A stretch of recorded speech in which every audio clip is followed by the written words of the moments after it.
हिमांशु, जिस तरीके से यहाँ पर देखा जा रहा है कि उपचुनाव होना है, इससे पहले दो उपचुनाव हुए, उसमें कांग्रेस को जीत मिलती है, तो आगे किस तरीके की रणनीति देखते हैं और कितना आश्वस्त देखते हैं कांग्रेस को इस उपचुनाव को लेकर? जी, बिल्कुल रवि, जिस प्रकार से राज्य में 2 विधानसभाओं के बाई इलेक्शन हुए, उसमें कांग्रेस ने जिस प्रकार से जीत हासिल की, उसके बाद कांग्रेस का जो मनोबल है, वो लगातार बढ़ता गया है और लगातार अब क्योंकि कांग्रेस के पर्यवेक्षक जो हैं, वो लगातार दिल्ली में बैठक कर रहे हैं। कुछ दिन पूर्व ही दिल्ली में कांग्रेस के जो बड़े नेता हैं, उनकी बैठक की गई। अब कुछ दिनों बाद अब जो विधायकगण हैं, उनकी बैठक होनी है और संभवतः 20 सितंबर से पहले राहुल गांधी और जो मल्लिकार्जुन खड़गे राष्ट्रीय अध्यक्ष कांग्रेस के हैं, वो उनका संभावित उत्तराखंड दौरा अब तय माना जा रहा है। और ऐसे में निकाय चुनाव हो, केदारनाथ बाई इलेक्शन हो, पंचायत चुनाव हो, उसके लिए कांग्रेस अब कहीं ना कहीं आश्वस्त नजर आ रही है। कांग्रेस प्रदेश अध्यक्ष करण मेहरा जो है वो लगातार संगठन को एकजुट करने का काम कर रहे हैं। लगातार संगठन के जो बड़े नेता हैं उनसे वे लगातार वो संपर्क साध रहे हैं। बूथ स्तर तक चाहे कार्यकर्ता हो, प्रदेश अध्यक्ष करण मेहरा जो है वो लगातार संपर्क साध रहे हैं। जिला अध्यक्षों के साथ वो लगातार समन्वय बना रहे हैं और किस प्रकार निकाय चुनाव में बेहतर प्रदर्शन कांग्रेस कर सके, किस प्रकार संगठन को मजबूती प्रदान की जा सके, किस प्रकार जो है केदारनाथ बाई इलेक्शन जीता जा सके, उसके लिए लगातार अब कांग्रेस के अंदर मंथन हो रहा है। पार्टी और संगठन को एकजुट करने की जो है कवायद शुरू कर दी गई है। बड़े नेताओं की जो नाराजगी है उसको दूर करने की लगातार पहल यहाँ पर की जा रही है और बड़े नेताओं को एक मंच पर लाने का प्रयास लगातार करण मेहरा करते हुए नजर आ रहे हैं। हिमांशु, क्या लगता है कि भाजपा के सामने अगर 2 विधानसभा उपचुनाव आप जीत जाते हैं तो इतना आश्वस्त होना कांग्रेस के लिए क्या ठीक है? क्या भाजपा इस वक्त इतनी मजबूत स्थिति में नहीं लगती इस उपचुनाव में? जी, बिल्कुल, अगर केदारनाथ बाई इलेक्शन की हम बात करें तो यहाँ पर दोनों ही पार्टी इस समय जीत का दावा कर रहे हैं और मामला भी कहीं ना कहीं जो है अभी कांटे की टक्कर का यहाँ पर माना जा सकता है। बराबरी का मुकाबला है। संभवतः बात यह है कि कांग्रेस के जो प्रत्याशी हैं वो किस प्रकार से जो है चुनावी मैदान में उतरते हैं, कांग्रेस किस प्रकार से जो है वो रणनीति करती है, क्योंकि कांग्रेस ने कहीं ना कहीं अब जो उम्मीदवार हैं उनकी सूची का जो पैनल है वो तैयार करना शुरू कर दिया है। हालांकि भाजपा की जो विधायक थी शैला रानी रावत, वो एक मजबूत स्थिति में वहाँ पर थी। केदारनाथ में कहीं ना कहीं भाजपा एक मजबूत स्थिति में है, लेकिन कहीं ना कहीं कांग्रेस जिन मुद्दों को उठाकर जनता के बीच में जा रही हो, चाहे कांग्रेस की केदार प्रतिष्ठा यात्रा हो, आपदा हो, व्यापारियों के साथ जो है छलावे करने की बात हो, केदारनाथ यात्रा जिस प्रकार से सुचारू रूप से नहीं चल पाई थी उसका मुद्दा हो, अंकिता भंडारी हत्याकांड हो, चाहे बेरोजगारों का मामला हो, पलायन एक बड़ी समस्या केदार घाटी में रही है। इन तमाम मुद्दों को लेकर कांग्रेस कहीं ना कहीं जनता के बीच जा रही है और इन्हीं मुद्दों को लेकर कांग्रेस अब जो है आश्वस्त नजर आ रही है 2 बाई इलेक्शन जीतने के बाद, क्योंकि कांग्रेस ने जिस प्रकार से बद्रीनाथ में स्थानीय मुद्दों से ही चुनाव जीता था, उन्हीं मुद्दों को लेकर अब कांग्रेस केदारनाथ में उतरने जा रही है और उन्हीं मुद्दों को लेकर कहीं ना कहीं आश्वस्त कांग्रेस नजर आ रही है। हालांकि अति उत्साह में आना ये कहीं ना कहीं घातक होगा, क्योंकि ठीक है। बहुत शुक्रिया हिमांशु तमाम जानकारी के लिए आपका। आगे बढ़ेंगे और बड़ी खबर है बरेली से। खेत में तुरई तोड़ने पर दबंगों ने व्यक्ति को पीटा है। बड़ी खबर आपको बता रहे हैं। व्यक्ति को पीटने का वीडियो सोशल मीडिया पर वायरल हो गया है। मामला 2 समुदाय से जुड़ा होने पर भी यहां पर हड़कंप मच गया।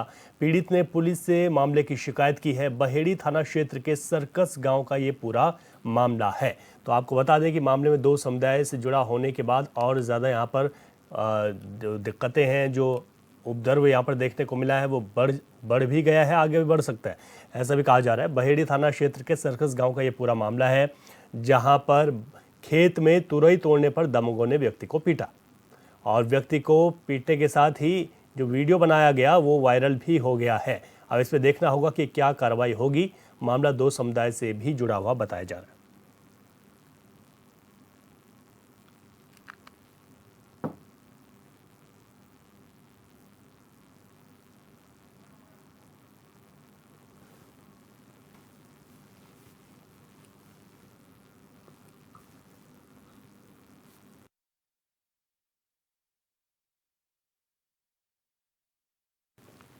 मामला 2 समुदाय से जुड़ा हुआ भी है और यहाँ पर पीड़ित ने पुलिस से मामले की शिकायत की है। देखना होगा कि क्या कुछ कार्रवाई इस पर होती है। तो ये बहेड़ी थाना क्षेत्र के सर्कस गांव का मामला है। ये वीडियो भी सामने आ गई है, जहां पर व्यक्ति की पिटाई की गई है। दबंगों ने व्यक्ति को खूब पीटा। एक वीडियो वहां पर बनाया गया, उसके बाद वीडियो अब वायरल हो गया है। वायरल वीडियो के बाद क्या कुछ इस पर संज्ञान लिया जाएगा, ये देखने वाली बात होगी। मामला 2 समुदाय से जुड़ा हुआ भी बताया जा रहा है।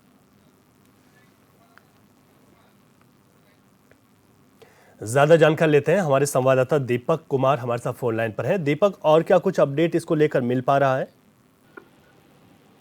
देखिए रवि, मैं आपको बता दूं, ये बरेली के बहेड़ी क्षेत्र का मामला है और जहां पर एक युवक शरीर तोड़ने गया था, जिसको कार्यवाही सजा दिया गया, इसको बेरहमी से पीटा गया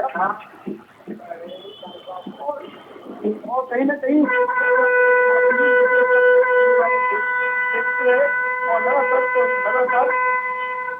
लगातार उसकी पढ़ाई होती रही तभी। जी दीपक, आपकी आवाज स्पष्ट नहीं आई है, एक बार फिर से बताइए कि क्या ये पूरा मामला है?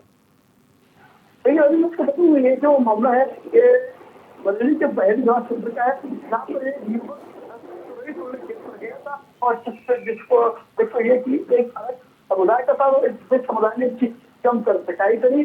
जी जी जी,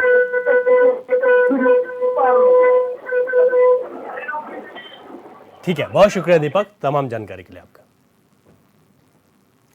बहराइच में जिलाधिकारी के निर्देशों पर परिवहन अधिकारी और एसडीएम ने कई यात्री बसों की चेकिंग की है। साथ ही साथ नेपाल सीमा पर स्थित कई टूर एंड ट्रेवल्स एजेंसियों पर भी छापेमारी की। दोनों अधिकारियों की छापेमारी से एजेंटों में हड़कंप मच गया है। चेकिंग के दौरान कुछ वाहनों के दस्तावेज अनफिट भी पाए गए, जिन्हें तत्काल परिवहन कार्यालय पहुंचकर सुधारने के निर्देश दिए गए हैं। जबकि ट्रेवल्स कार्यालय पर छापेमारी कर यात्रियों से संबंधित दस्तावेजों का बारीकी से निरीक्षण किया गया।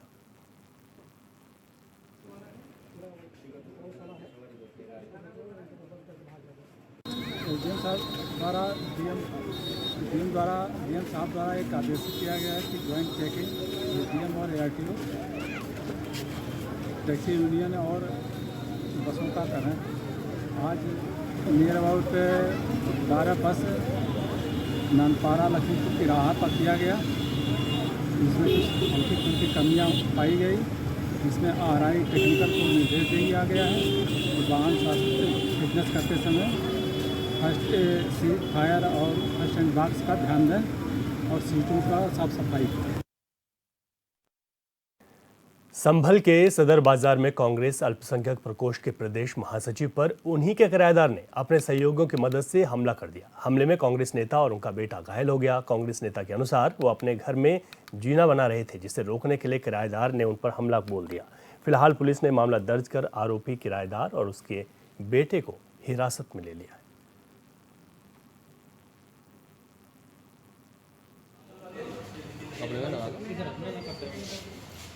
जी, कांग्रेस का प्रदेश महासचिव हूँ माइनॉरिटी में। अच्छा, अब क्या हुआ? जिला अध्यक्ष हूँ मैं। आज क्या हुआ? मैं अपनी दुकान पर बैठा हुआ था।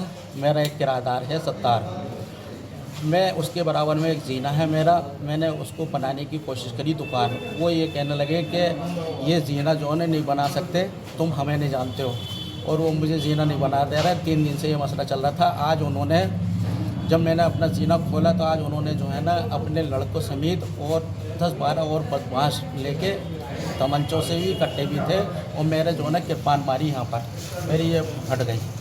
गफ़ार थे, सत्तार थे, शानू थे, फाहद था, अनस था और थे और 4-5 और बदमाश। दोपहर थाना कोतवाली संभल में अशरफ पुत्र अब्दुल रशीद निवासी हिलाली सराय थाना नखासा द्वारा सूचना दर्ज कराई गई कि उनके निकट संबंधी सत्तार और उनके पुत्रों द्वारा उनके साथ दुकान की किराएदारी को लेकर मारपीट की घटना कारित की, जिससे उनके साधारण चोटें आईं।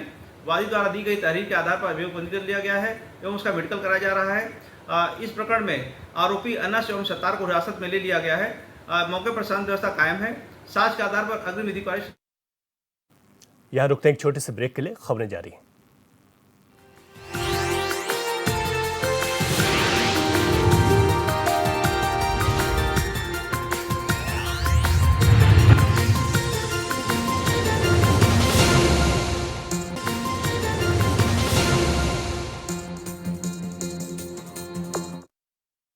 ब्रेक के बाद आपका स्वागत है।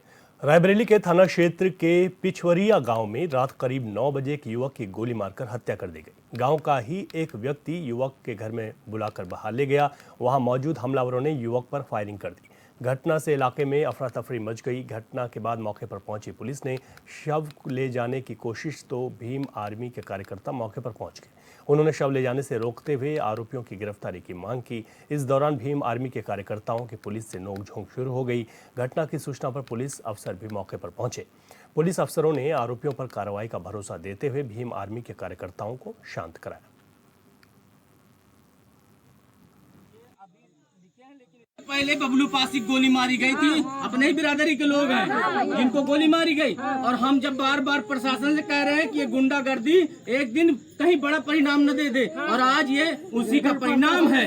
उसी का परिणाम है। प्रशासन उन गुंडों के जो है कहने पर, उनके दिशा अनुसार कहने अनुसार पर चलते हैं, जिसकी वजह से आज ये परिणाम हुआ। नहीं तो मन बड़े कैसे हो।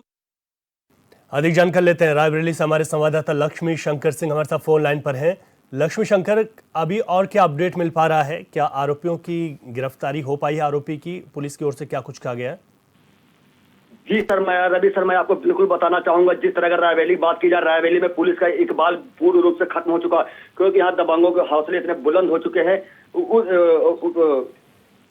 नजीराबाद थाना क्षेत्र अंतर्गत पचवरिया गांव में उस समय हड़कंप मच गया था जब दबंगों ने दलित युवक को घर बुलाकर ही दबंगों ने गोली मार दी, जिसकी दलित युवक की मौके पर दर्दनाक मौत हो गई है। वहीं जैसे घटना की सूचना भीम आर्मी के पदाधिकारियों को मिला, वहीं पदाधिकारियों ने भीम आर्मी के जाकर हंगामा करना शुरू कर दिया। हंगामा शुरू होते ही पुलिस के हाथ पैर फूल गए। लेकिन सवाल ये उठता है कि जब योगी सरकार लगातार अपने मीटिंग में सभी उच्च अधिकारियों को बैठकर कानून व्यवस्था को लेकर दिशा निर्देश देते हैं, आखिरकार जब वहां से मीटिंग खत्म होते हुए इनका इकबाल क्यों खत्म हो जाता है और कानून व्यवस्था को बिल्कुल भूल जाते हैं? जी बिल्कुल, ये सवाल उठता है। बहुत शुक्रिया लक्ष्मी तमाम जानकारी के लिए आपका। बलिया के गढ़वाल थाना क्षेत्र के हजौली नारापार में पुलिस को बड़ी सफलता हाथ लगी, जहां पुलिस ने असला तस्कर गिरफ्तार कर दिया। साथ ही तस्कर के कब्जे से 3 पिस्टल, 1 रिवॉल्वर, 1 राइफल और 1 तमंचा भी बरामद किया गया। फिलहाल पुलिस ने आगे की कार्रवाई शुरू कर दी है।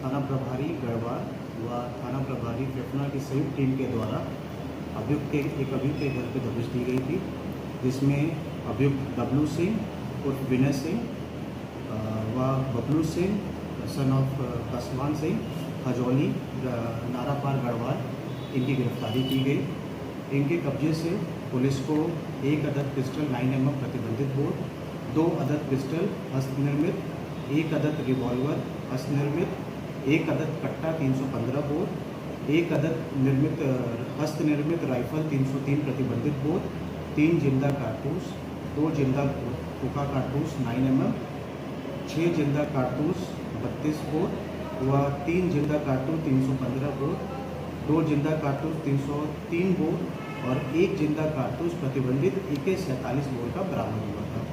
इसमें अभियुक्तों की गिरफ्तारी कर उनको चालान कर आवश्यक विधिक कार्रवाई की जा रही है। उधर बलिया के रसड़ा थाना क्षेत्र से एक शर्मनाक वारदात सामने आई है, जहां एक युवक ने नाबालिग लड़की के साथ दुष्कर्म की वारदात को अंजाम दिया। इतना ही नहीं, युवक ने दुष्कर्म के बाद सोशल मीडिया पर वीडियो भी वायरल कर दिया। वीडियो वायरल होने पर पीड़िता के परिजनों ने मामले की सूचना पुलिस को दी, जिसके बाद पुलिस ने मामला दर्ज कर आरोपी की तलाश शुरू कर दी है।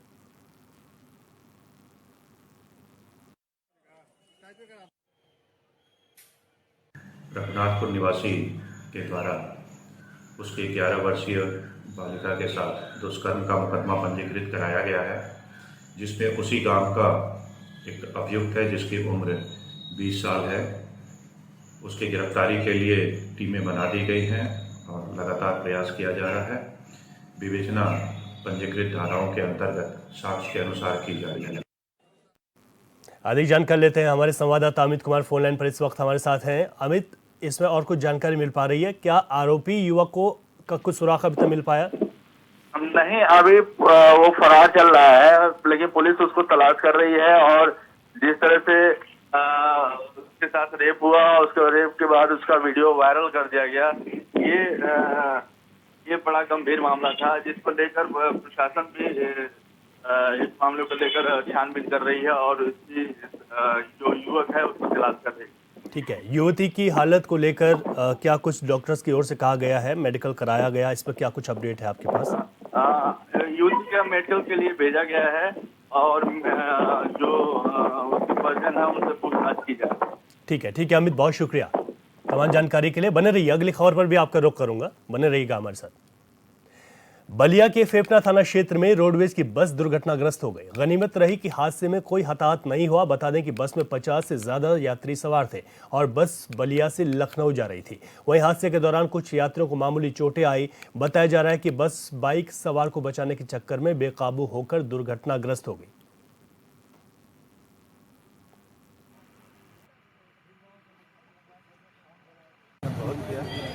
और बाइक वाले को बचाने के चक्कर में ड्राइवर गाड़ी का चक्का उतर गया और वो बाइक की तरफ खींच गई। गाड़ी उसमें धंस गई। किसी को चोट नहीं लगी है, शायद बाइक वाले को थोड़ा बहुत चोट लगी हुई है। बाकी जितनी सवारी वो किसी को किसी तरीके का चोट नहीं है। हाँ, गाड़ी धंसी हुई है, गिरी हुई है किनारे पे, लेकिन कोई हताहत नहीं है। अभी ARM बलिया से बात हो रही है और सारे यात्रियों को यहाँ से लखनऊ भेजने की व्यवस्था हम कर रहे हैं। उसी दिशा में हम लोग यहाँ पे जो भी यात्री हैं उनकी सेवा में हमको भी अखड़ा जाना था और एक यहाँ पे पेट्रोल पंप बलियांस के पास पेट्रोल पंप के पास एक व्यक्ति अपना पेट्रोल भरवा के अपना एकदम ऐसे आए, लेकिन बस वाले ड्राइवर साहब की भाई महानता थी कि गाड़ी स्पीड में थी, चूँकि 80-90-100 की स्पीड में होगी और उसको बचाने के चक्कर में हम लोग के सारे यात्रियों को मैंने ऐसे दुर्घटना हुआ है एक व्यक्ति के बचाने में।